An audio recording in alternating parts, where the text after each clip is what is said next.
is Girl Talk. Hi, I'm Girl Talk. You're watching Better Propaganda.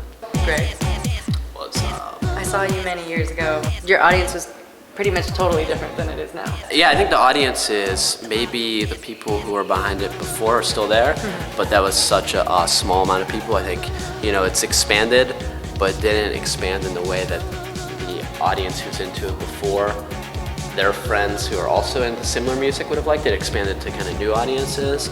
I don't know, I kind of come from the laptop world of music, and now where I play, like, no one even understands that as a genre of music.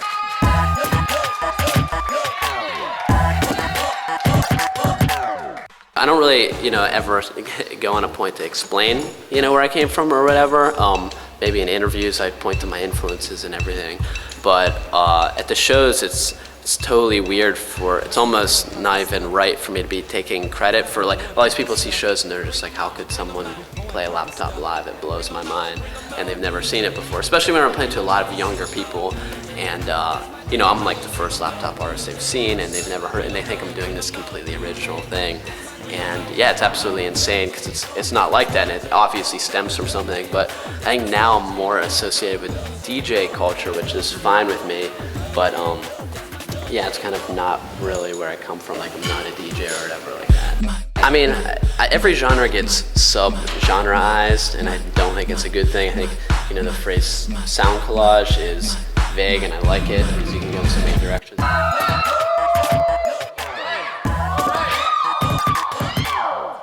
So what is ultimately the difference of, like, one of your records and, like, a DJ mix?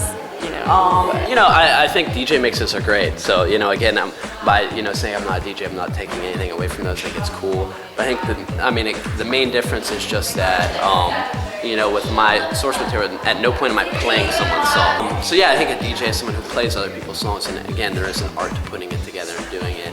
But I think in the case of me, every single point I'm playing something, it's altered or remixed in some way. So I think it's more or less, I'm obviously owed to the samples, but I think in my mind it's my own creation a bit. The final product is my own creation, whereas I think a DJ is more or less, kind of a collaboration between their work with the other artists. Mine is too, but I think, they're playing other people's songs and I'm kind of creating songs. I hope so. Maybe it's not true.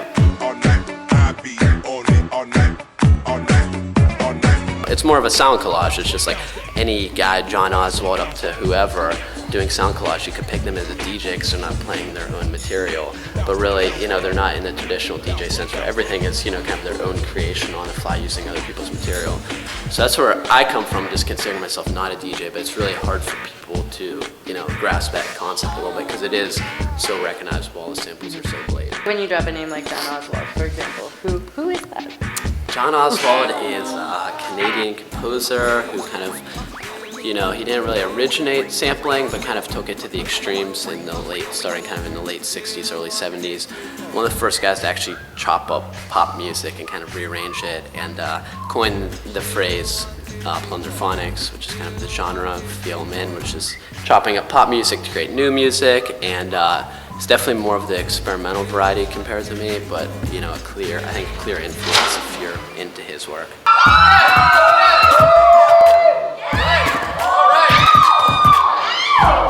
So tell me about your live show. Yeah, I think, whenever I started, I was doing a bit more experimental music, and at the time I felt the need for kind of extravagant live show to be entertaining because I didn't think the music was not entertaining enough, but you couldn't really dance to it, so I kind of had, like, synchronized dancers on stage and pyrotechnics and, outfit changes and stuff like that. But I think I've gone away from that a little bit. I've actually gone pretty simple recently because the shows have kind of just become parties in themselves. So I don't know about tonight because it's such a big stage, but yeah, normally, like, people just jump on stage and join me, so I felt, no even need for a lot of performance aspect because it's kind of like it's just a party in general, so it's like less need for me to actually entertain.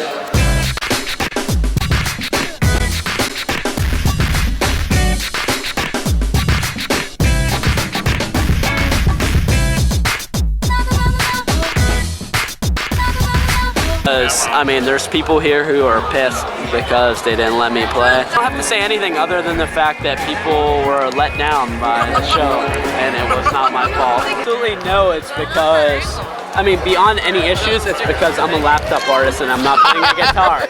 If I had a guitar, they'd probably been like, well, let's give them 5 more minutes. So if I had a drummer, it probably wouldn't have gone down. But the only thing I feel bad about is anyone who paid $30 to potentially like come see me. I like when a show becomes beyond the stretch of a show. It's just like, rock shows are like that all the time, where like it's too crazy. It's hard for like a laptop guy to go there. So like anytime a guy's doing anything and it's like we need to shut this down because it's too crazy. So what's the lesson of tonight?